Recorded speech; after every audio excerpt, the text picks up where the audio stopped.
Hello and welcome to MicroLive. Tonight we'll be looking at a piece of equipment which makes a nonsense of most computer security measures and has serious implications for anyone holding personal data.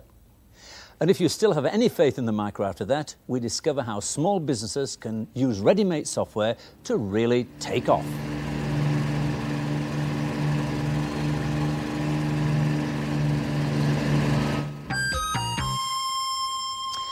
MicroLive has been examining extraordinary and disturbing evidence that the information displayed on computer screens can be read from a distance using inexpensive electronic equipment.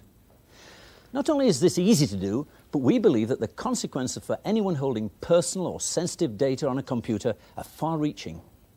It's clear to us that most computer users are unaware of the technology we are about to show, and that some of them will need to take urgent steps to safeguard their data against this form of surveillance.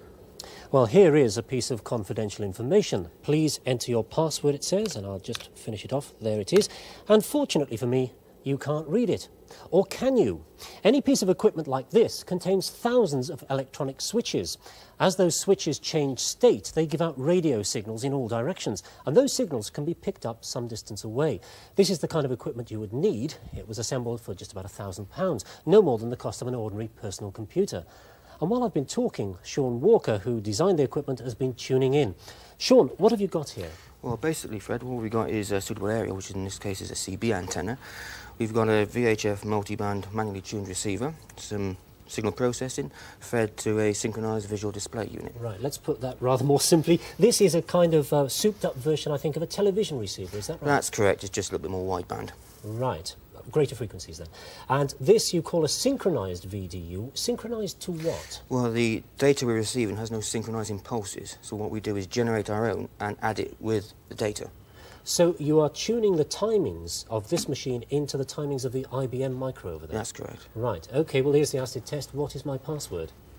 Domino. Domino is correct. Let's see where it is. It's just drifting off the screen a bit. But if we compare that with the original screen... Ah, yes, there it is. There is my password, Domino.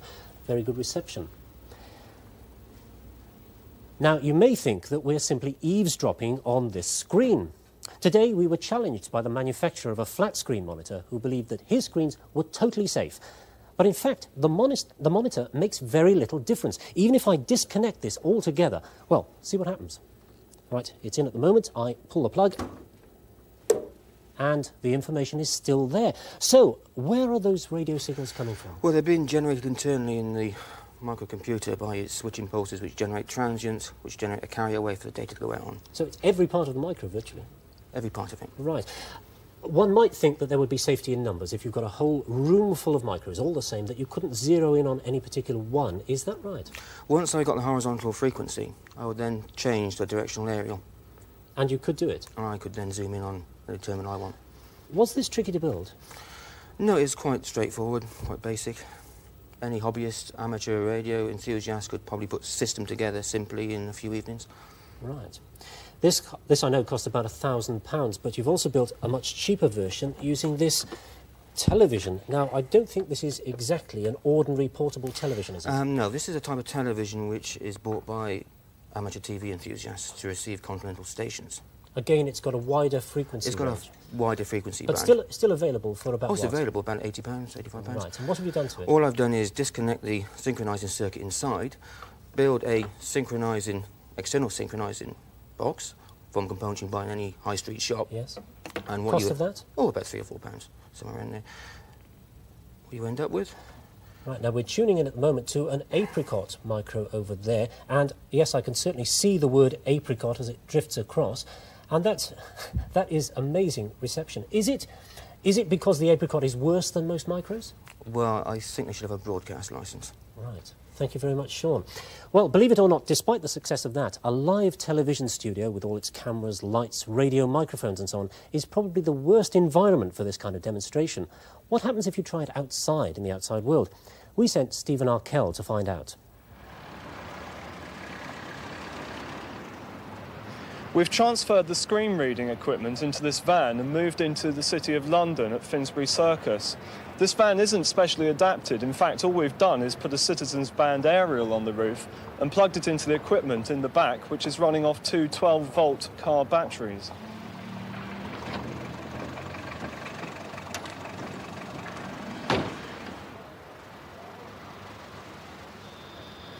can see Treasury convertible stock coming up there. Tender oversubscribed. How difficult was it to get that? It took approximately 12 minutes. Yeah. I need to work on it a bit longer, then we get all the rest of the details in. The first screen proved to have very little information on it, so we moved into Coleman Street, which contains a number of international banks. It looks as though there might be some interesting data on this. Certainly looks that way. Oh, that's very clear. We've got Taiwan, unsurprised by US trade moves. Industry officials say retaliation was the only option. A slight jiggling around here. How easy was it to get a screen like this? A couple of minutes, so locating the frequency, then locating the horizontal frequency, and just moving the vehicle up and down just to get optimum performance. It was that easy. Yeah.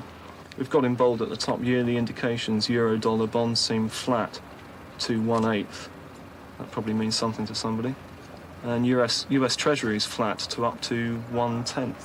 February funds open. So I suppose that sort of information could be used to commercial advantage.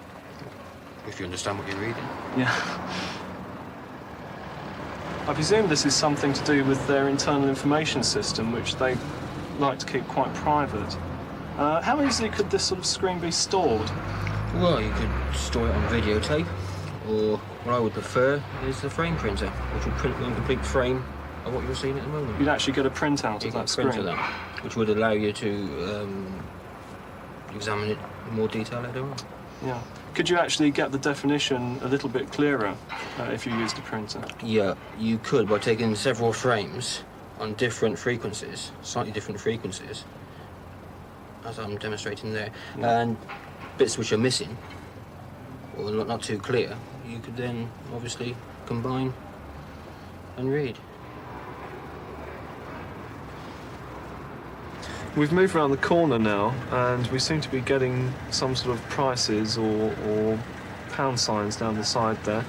We've got quite a few small shops around here. What sort of equipment do you think this is being seen on? Looking at the horizontal scan frequency, it's a conventional computer you buy from your ordinary retail outlet, your high street shop.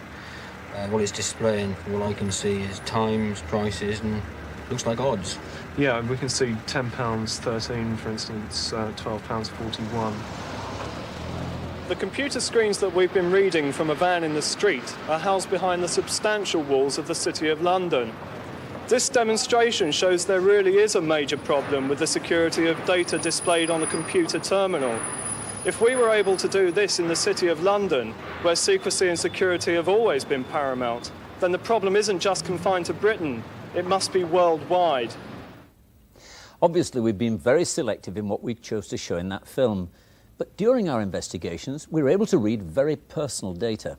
In particular, the details of one couple's mortgage arrears with the Cheltenham and Gloucester Building Society. The Ministry of Defence has known about this problem for some time and has devised a set of radiation specifications which computers must meet if they're to be considered secure. The code word for these specifications is Tempest. The problem is that Tempest-proofing a computer costs money. In fact, it virtually doubles the price of the machine. The specification of a Tempest is on the official secret list, so secret that when we asked Oceanics, a leading manufacturer of Tempest equipment, for a demonstration machine, they were refused permission to lend us one. Here, however, is a simple solution. This black box, which has been designed again by Sean Walker and is about to be produced by DataSafe of Cheltenham. It costs about £100. If I switch it on and off, you'll see what happens to the reception down there. First of all, switch it on and off again and on, and it totally clouds the issue. Sean, how does this work? Well, it works by emulating and cloaking the data emissions from a terminal. So, in other words, it transmits the same kind of frequencies, but garbage data. That's correct. Now, obviously, it is sending out a lot of radio signals. Is that legal? Of course it's legal, absolutely. It doesn't infringe any existing or planned specifications for radio? None whatsoever. Sean, thank you very much. Personal computer manufacturers don't advise their customers that the screens can be snooped on in this way. Stephen Arkell went to Compec, the computer industry showcase, which took place at Olympia this week, to confront the manufacturers with our findings. The moment we entered Compec, we picked up an extremely strong signal which we could read from halfway across the hall.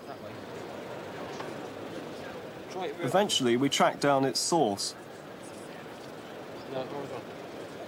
Epson had just unveiled a new personal computer, the PCAX, that morning, and sure enough, when I went inside the stand, that was the computer we had been receiving. Ian Phipps of Epson showed me its security device. So you'd say that data was totally secure on this machine? Yes. Well, we've got a demonstration just around the corner. Would you like to come out and have a look at it? We're demonstrating data security on PCs and computers. Yes, fine. Yeah? Yeah. Just come around here. We can see there the screen of that PCAX. Would you say there was a major problem with security on the screen there? Well, we are very close to the computer on the stand. I suspect that if this was a mile away or outside a large building, it might not have the same effect. But we have, in fact, been reading the screen from more than 100 yards away, further on down. Don't you say that's a major problem? I would say that that screen is very indistinct, actually. I would say you would have very great difficulty in reading that. If you use a printer, you can, in fact, make that screen come out very clearly indeed, given a bit of time. Wouldn't you say that was a major security problem for corporate and professional users? Possibly. If there is a very sensitive area, there are products around that will actually shield your computer, or whether you can actually use various other methods that are used by the security services to blank off transmissions from a room. Do you fit those products to that machine? Clearly not, no, but there are companies that will do that for corporate customers. At an extra price? Of course. Yeah. Cipher make the monitors for British Telecom's terminals. This was the data as it appeared on their monitor, and it showed up on our equipment like this. Now here we're reading some data from a screen just over here on your stand. Do you think that's a serious problem? No. Why not? Well, the reason being is if people are really worried about radiated interference and people monitoring screens, they will in fact put the terminal in a sealed, shielded building. And that's the way people are tending to go nowadays. If you are worried about security, you'll find that they tend to use normal terminals rather than, say, Tempest-approved terminals, and they will put them in a completely shielded building. But that costs a lot more money, doesn't it? No, because you find the buildings are purpose-built. So if you're putting in a new computer and a new system, obviously you're going to have a special purpose-built building anyway, so therefore you might as well build the shielding in initially. Why aren't terminals like this fitted as standard with a device that would just jam that sort of radiation? Because it's expensive. Well, and because the market has gone away from heavy Tempest-approved terminals. They are basically a very expensive terminal. We've actually been out and demonstrated this in the street outside banks in the City of London. Don't you think they ought to know about this problem? I think that's the bank's problem. I see. So it's not your problem that this computer it's not our problem. Is emitting this sort of radiation? No. All terminals do the same. Although some personal computer manufacturers seem to be aware of the problem, they don't seem to be too worried about it. It is astounding that their attitude is so casual. After all, the problem is fundamental to the security of computer data. At first glance, what we've done tonight looks quite similar to hacking. Alistair Kelman is a computer barrister. Alistair, is this a form of hacking? No. Hacking involves a person deceiving a computer into believing he's a legitimate user. All that you've been doing is sitting in the street listening to passing conversations. The conversations just happen to be electronic. It's rather like overhearing something through an open window. Yes, and the solution is to close the window. Right. Let's get this absolutely clear. Is it illegal to build or own or use equipment of this nature? No, provided it's not used to listen into government departments where you could fall foul of the Official Secrets Act. Otherwise, it's no more than a radio receiver. That's correct.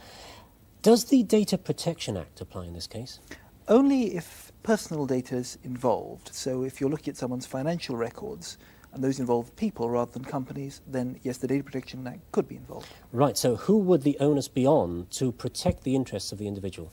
It would be on the person who owns the computer and is processing the personal data.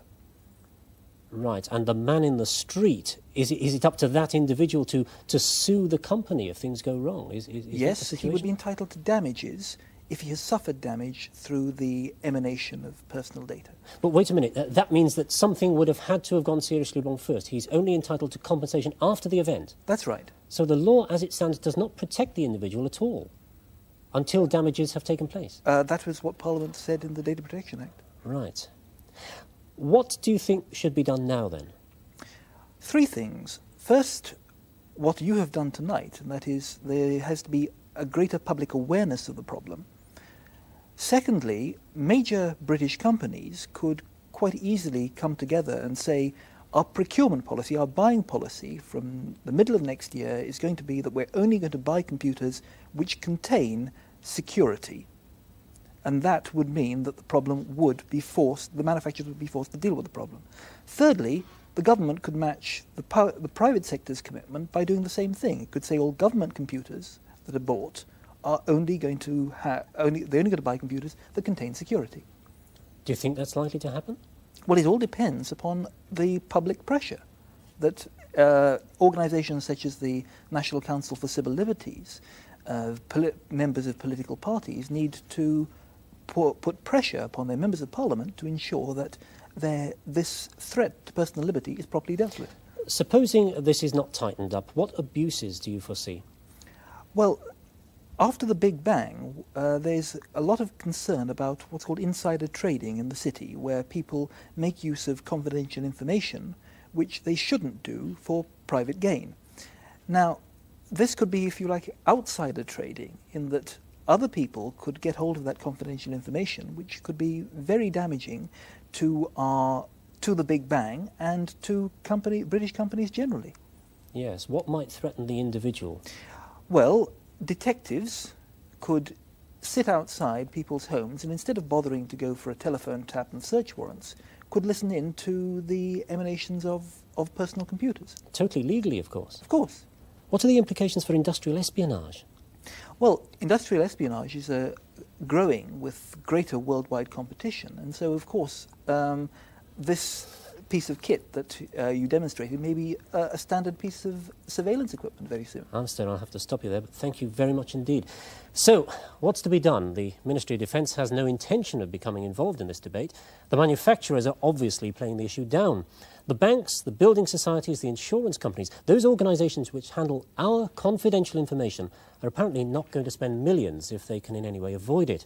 It seems clear that unless we, the general public, demand that our personal data is properly protected, nothing is going to happen.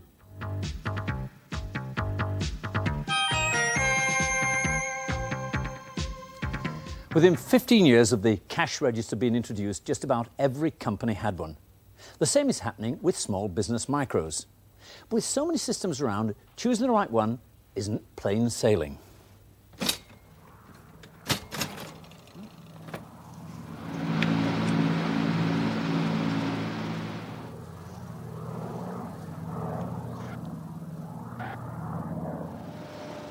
Running an airline has never been the most reliable way of making money, even with modern equipment.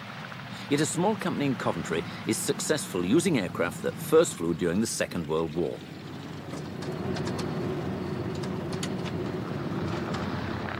Air Atlantique's fleet of Dakotas belong to another era. They regularly appear at air shows, but it isn't nostalgia that keeps these planes flying. In a highly competitive business, they're simply the most suitable aircraft for the job. Air Atlantique has responded to a new type of trade. As manufacturing industries have cut their stocks, they cope with occasional unplanned shortages by moving supplies or equipment from one factory to another at very short notice. Air Atlantique has planes waiting on the ground, ready to leave for anywhere in Europe at less than an hour's notice. Margins are small, and with a staff of only 30, administration has to be kept to a minimum. In many ways, a small airline is like any small business, with invoices, bills and accounts. And trying to find the right computer system to handle them is an all too familiar problem. We did not really know what we were looking for. We just felt that it would be a good idea to get a computer to try and achieve what we were trying to achieve. And it's fair to say that not really knowing what we were doing, we got the wrong equipment to begin with. We also were not able to convey to the software manufacturers precisely what we were after, so they didn't produce really what we were after, and we had to go back and get some more software. And it's taken some time to get the right combination of software and hardware.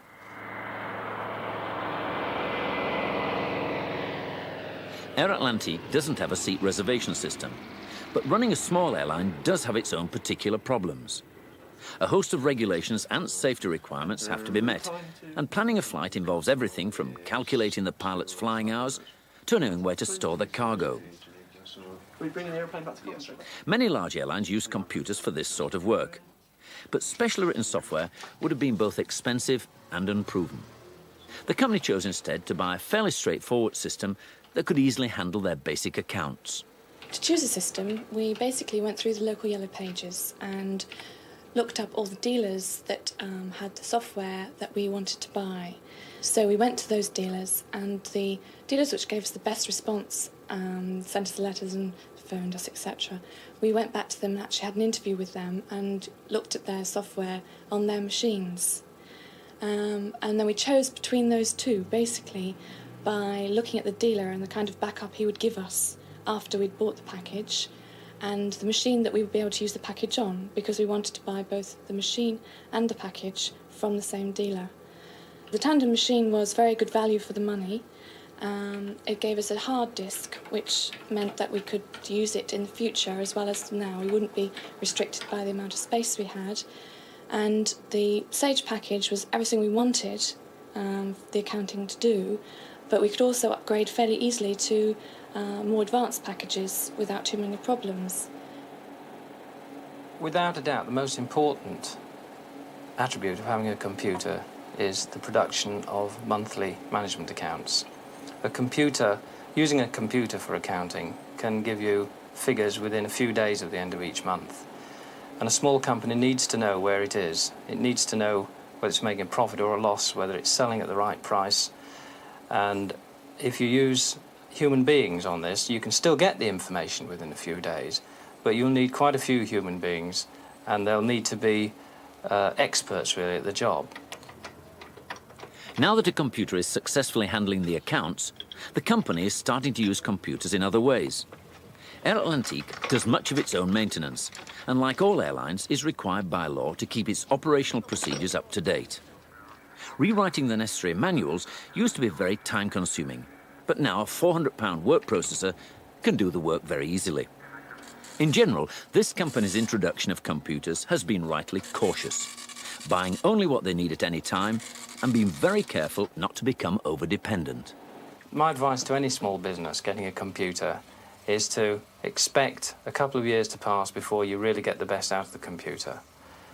But once you are beginning to get the best out of it in maybe one particular facet, perhaps the accounts, then to consider expanding the use of the computer into other areas, but not to run before you can walk.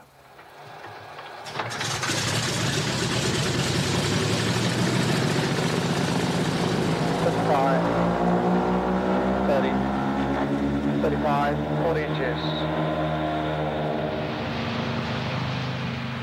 Air Atlantique's Dakotas were flying long before the first commercial computers were built. The company hopes that their micros will help keep the planes in the air for many years to come. There are 4 popular uses for micros in a small business. There's sorting out your finances with an accounting package, or word processing. Air Atlantique did both of these. Then you may want to plan ahead using a spreadsheet, or put your filing onto a database.